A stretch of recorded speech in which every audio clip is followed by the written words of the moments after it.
The largest TV news network in the Philippines has had to lay off hundreds of workers and massively curtail news operations after lawmakers voted to reject its license renewal. ABS-CBN has shuttered 53 of its regional television and radio stations, leaving only its cable operations in the capital, Manila, untouched. The network had in the past been highly critical of President Rodrigo Duterte and his so-called war on drugs. The curtailment of its operations has been described as a black day for independent media in the country.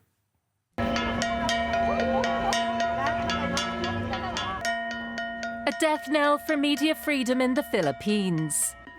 For decades, ABS-CBN broadcast vital information to isolated communities through its regional network.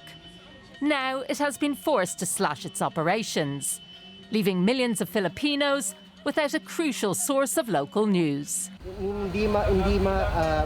will be many Filipinos in rural provinces who will no longer have access to accurate information.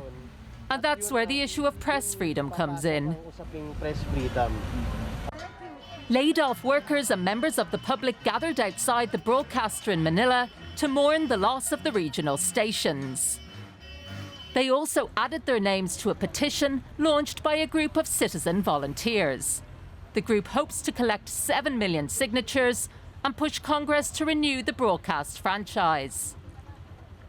I grew up watching ABS-CBN as a child. I love this network.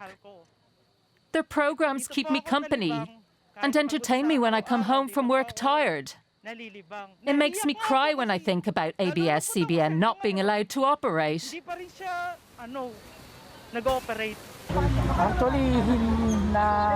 Actually, I feel a mix of emotions. It would be hypocritical to say that we are not angry with those who killed our franchise. But we believe that the day will come that we will be allowed to be back on air again.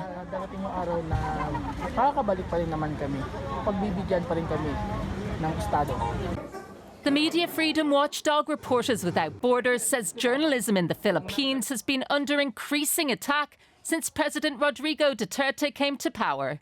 ABS-CBN is one of the most high-profile casualties. Maria Ressa is editor-in-chief of the news site Rappler and knows a thing or two about earning the displeasure of the Duterte government. She joins me now on the line from Manila. Maria, I'd like to ask you first about ABS-CBN. Place it in context for us. What does it mean for the average Filipino?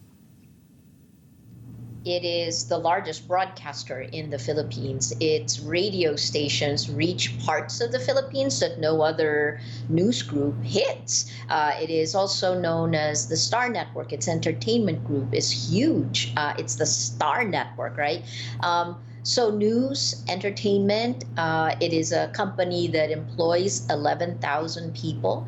And to have this shut down is a huge blow and definitely meant to be a cautionary tale for journalists. Where does this leave independent media in the Philippines, Maria? An endangered species. You know, all of the cases against me and Rappler in 2018, there were 11 filed by the Philippine government. And then the arrest warrants that have gone through, the one conviction on June 15th this year. All of this is just one journalist and one small group, right? It was a cautionary tale, but to shut down ABS-CBN is unthinkable before the time of COVID. In fact, the last time it happened was in 1972 when Ferdinand Marcos declared martial law and the network was shut down for 14 years. You know, so is this bringing forward another decade or so of a dictatorship? This is a question in the minds of Filipinos and frankly, for journalists. To shut down ABS-CBN is tremendous power. This is what we're up against. What do you think, Maria? Are things going to get far worse under the Duterte government? I think it already has. If you look at what COVID-19 has done, right? We have had the longest lockdown. This is the 24th week of a lockdown that is largely driven by security forces, and we have incidents of COVID still exponentially increasing.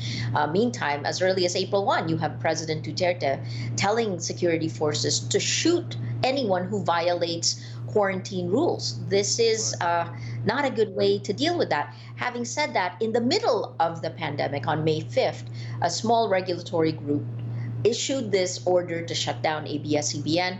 Our House of Representatives, a working committee there, then took away the franchise, voted against it. So you can see that we have at least a captured legislature.